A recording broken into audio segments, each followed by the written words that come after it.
Hello guys. Hi guys, welcome back to the channel. If you're new to our channel, my name is Marvelous and this is my son here. His name is Brian, and he is 5 years old.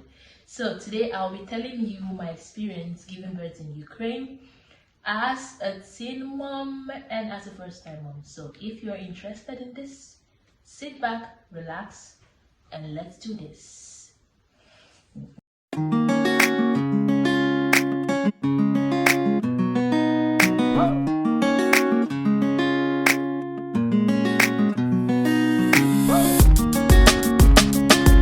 Okay, so actually this video has two parts. Okay, the first part is going to be about story time of my labor and delivery process, and the second part, towards the end, I'm going to tell you steps that you can take during your pregnancy process in Ukraine here as a foreigner, what to do, what not to do, just helpful tips. I'm going to give you some helpful tips here as a foreigner. Let me just adjust this. Yeah, so let's get started. I will start first by the registration process. Yes, when you are pregnant, of course you have to get registered at the hospital. Okay, so I registered myself in a private hospital. I registered there for two reasons. First reason is because that was where I went to get tested to see if I was pregnant or not. And the second reason is that my university clinic hospital, there are students going there, and as at that time I was not ready to let people know about my pregnancy, so I wanted to keep it in the closet for the meantime. Yeah, so yeah, I started with a private hospital there, and the lady, my doctor then, was a lady. She was really nice. She could understand a little English, so it was helpful because, guys, you want to understand what those people are telling you to do before you go and do the one that you're not supposed to do. So it was really nice. I was able to understand the process, what I needed to do, what I needed to buy, and stuff like that. So I went there during my first trimester and my second trimester, and towards my third trimester, my doctor told me that she needed to transfer me to a different hospital because I'm getting ready to deliver, and I have to deliver at the hospital because her clinic is small and she doesn't do delivery in a hospital, just only like consultations and stuff like that. So there is no facility there to do deliveries for pregnant women. So I have to transfer to a different hospital. I'm like, okay.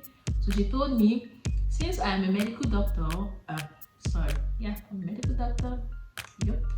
Since I'm a medical student, then I was a medical student. Since I'm a medical student, it's best if I register with my university clinic. That what do I think about you? Like, oh, okay, no problem.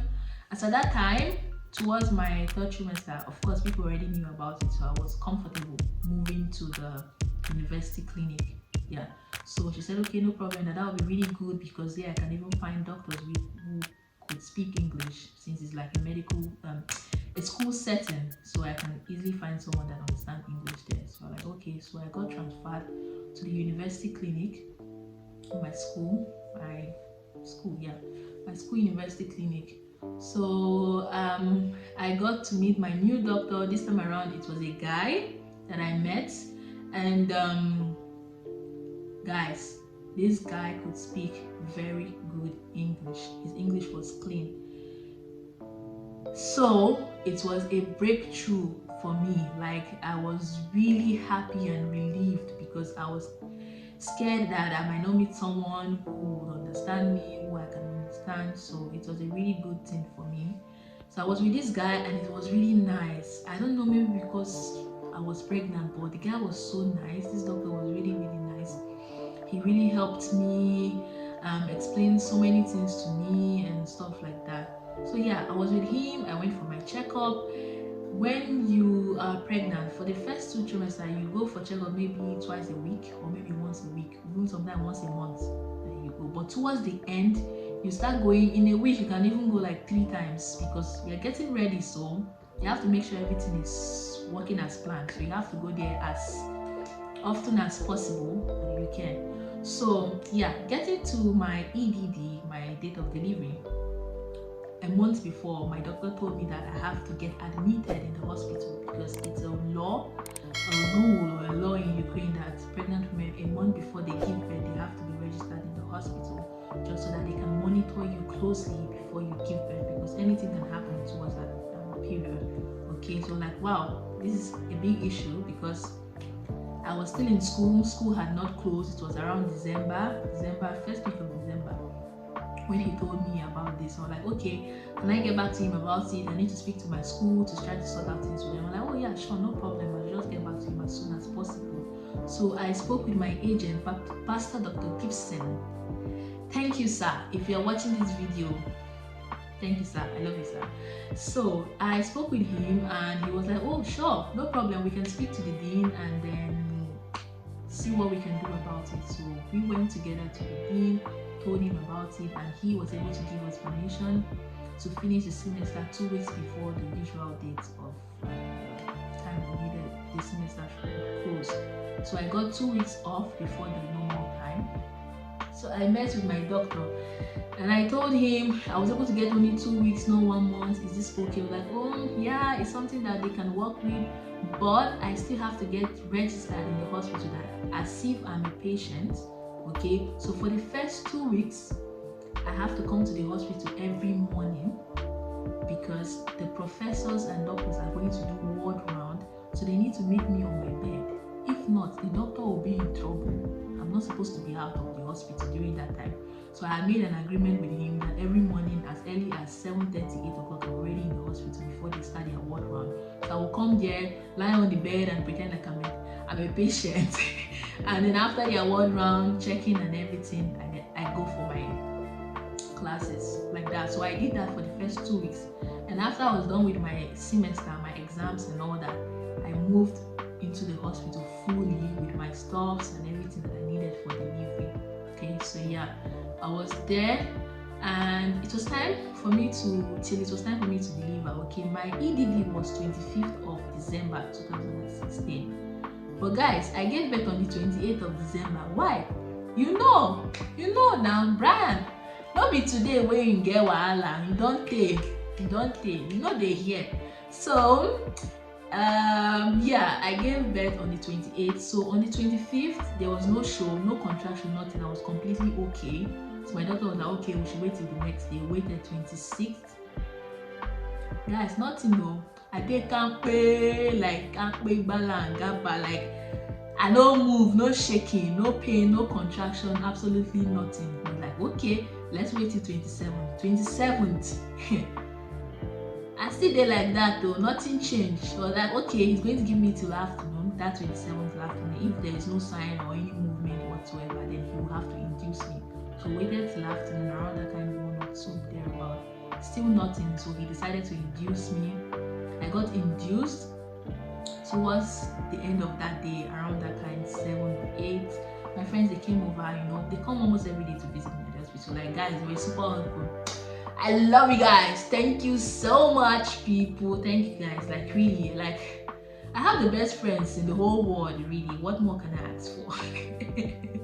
So, yeah, they were with me that night, and I was having little contractions, getting ready to give birth and stuff like that. So throughout that night, guys, I did not sleep.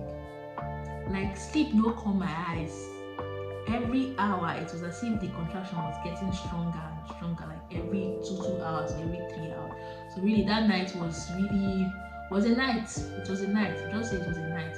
So the next day in the morning, doctors, they came for their ward round, they checked on me.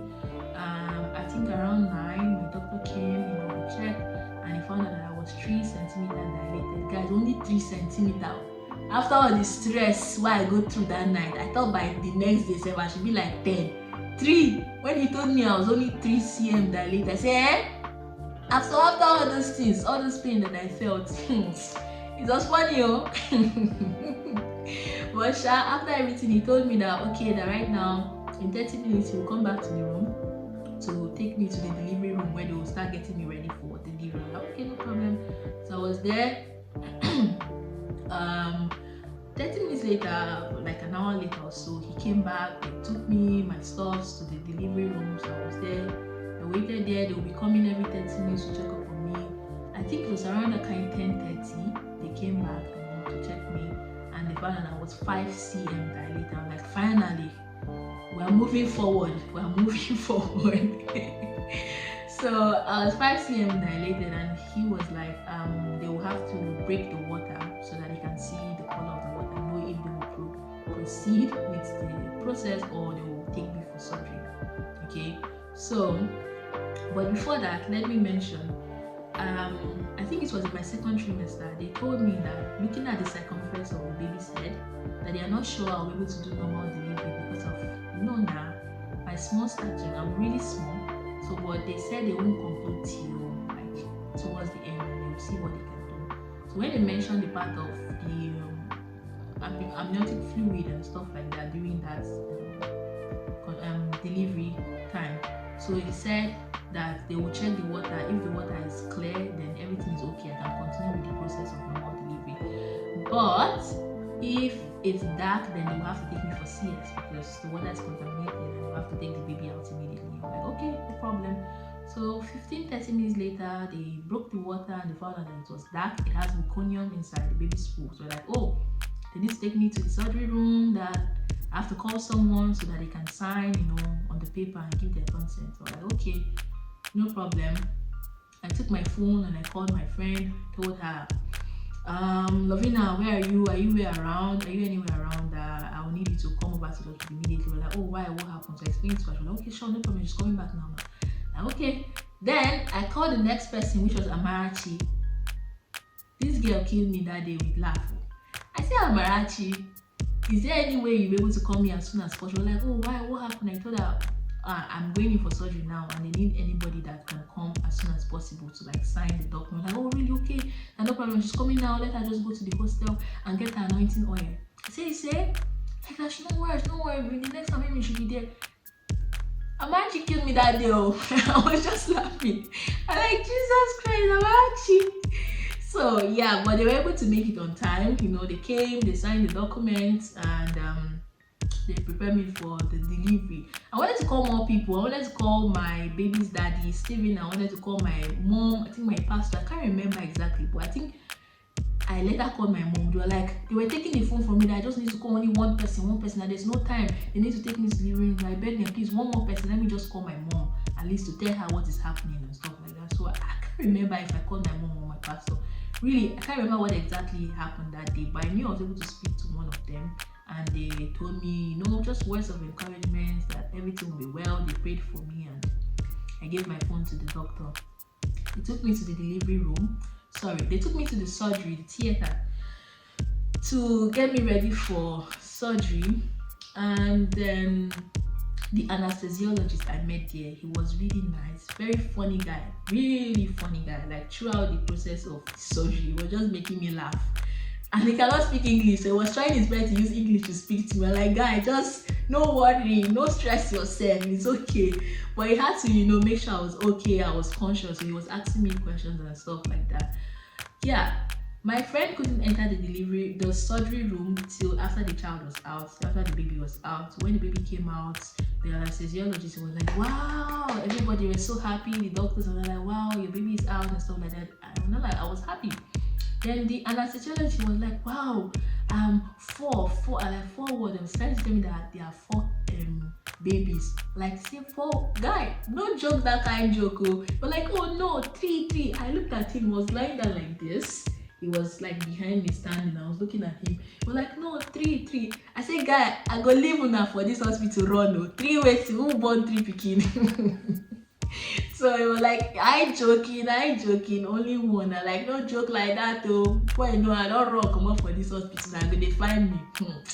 So yeah, the baby was out. They brought him to me. When the baby came out, they invited my friend in to help like with cleaning of the baby, with the baby's clothes, diapers, wipes and stuff like that. So he came in. When they were done cleaning the baby, They put it on my chest here. I couldn't hold him because I was like this. So they put him here, guys. That was the best moment of my life. Yeah, really, really, really nice. It was really nice to get to see him for the first time. Yeah, so after the surgery, they moved me to the recovery room, where my friends were able to, all of them were able to come in. Steven, his friends, my pastors, everybody, like they were there. Guys, they were super supportive, really, really supportive. Like they were family. In fact, they are family. Like I couldn't ask for more. Guys, thank you so much. If you're watching this, thank you for your support. I'm really grateful. I cannot thank you guys enough. Okay, so I'm really grateful. So they were there with me. We took pictures, we took videos, so many things everywhere. We're just happy and everything. Everybody were just rejoicing for the baby.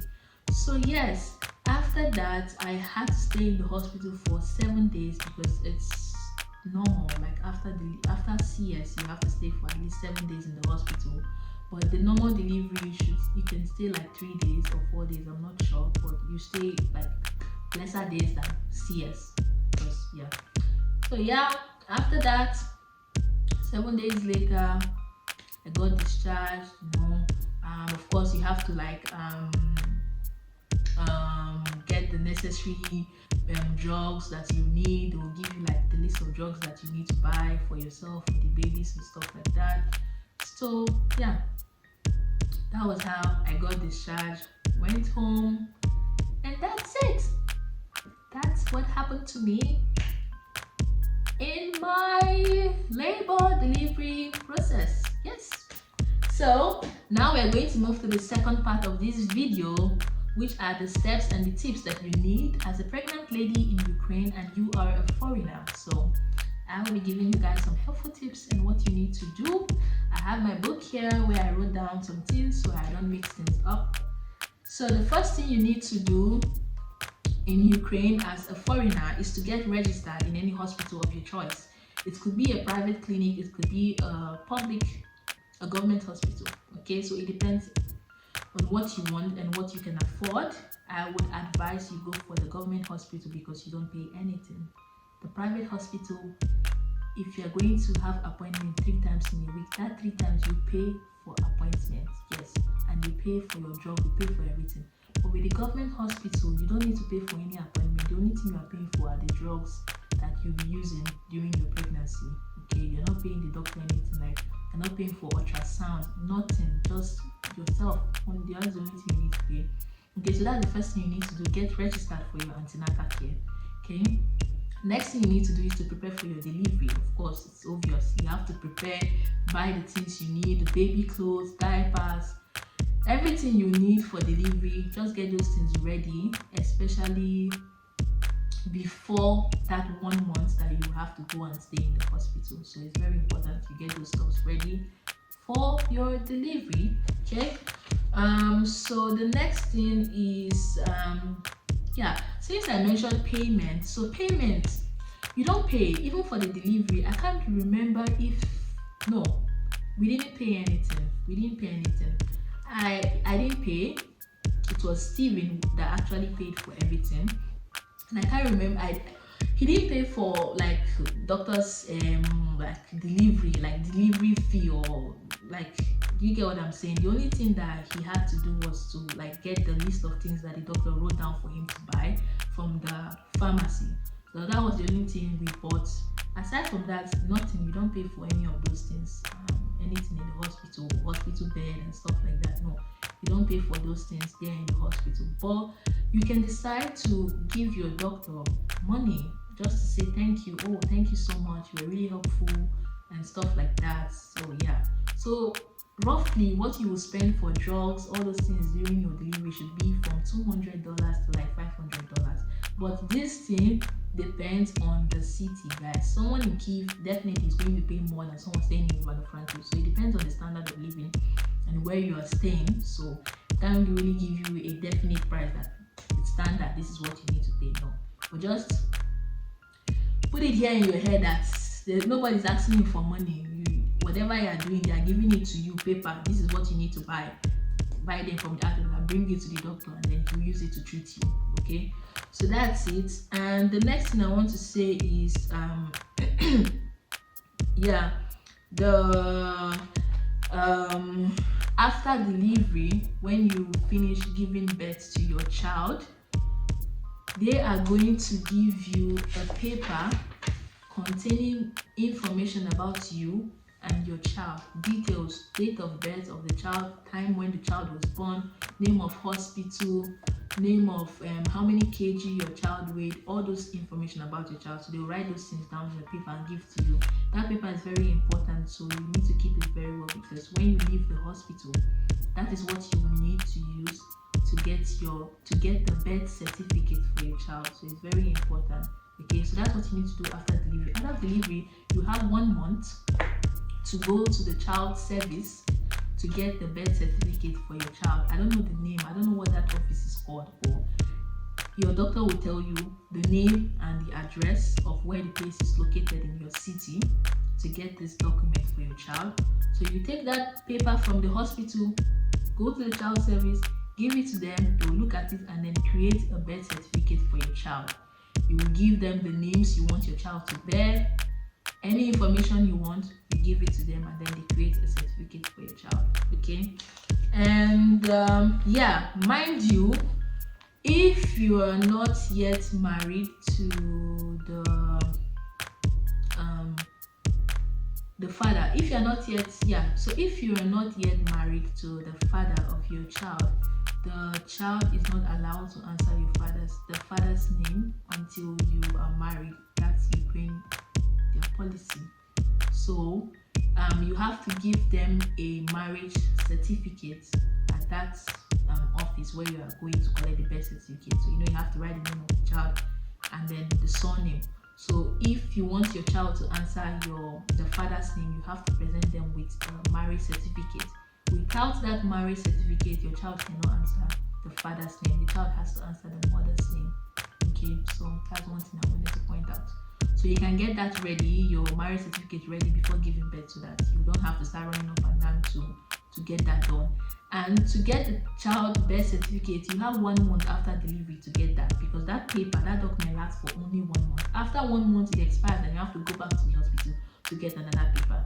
So to save yourself the stress, it's best to just do it within that 1 month and then rest. Okay, you can wait till whenever to apply for citizenship for the child, passport for the child, anything you want to do, but within that 1 month, please try to get the birth certificate and keep it, so you don't have to do too many running up and down. Okay, and yeah, so basically that's everything that you need to know about childbirth in Ukraine. It's not a difficult process, it's actually quite straightforward.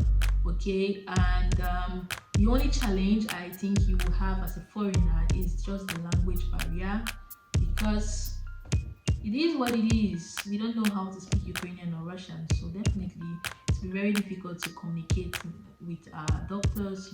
When we have some issues, some complaints, and we want to complain to them and they don't understand English, so it's really difficult to explain yourself to them. So that's the only barrier that you will have as a foreigner here in Ukraine, the pregnant person here in Ukraine. Aside from that, they are really nice, really nice. Okay, really nice people everywhere.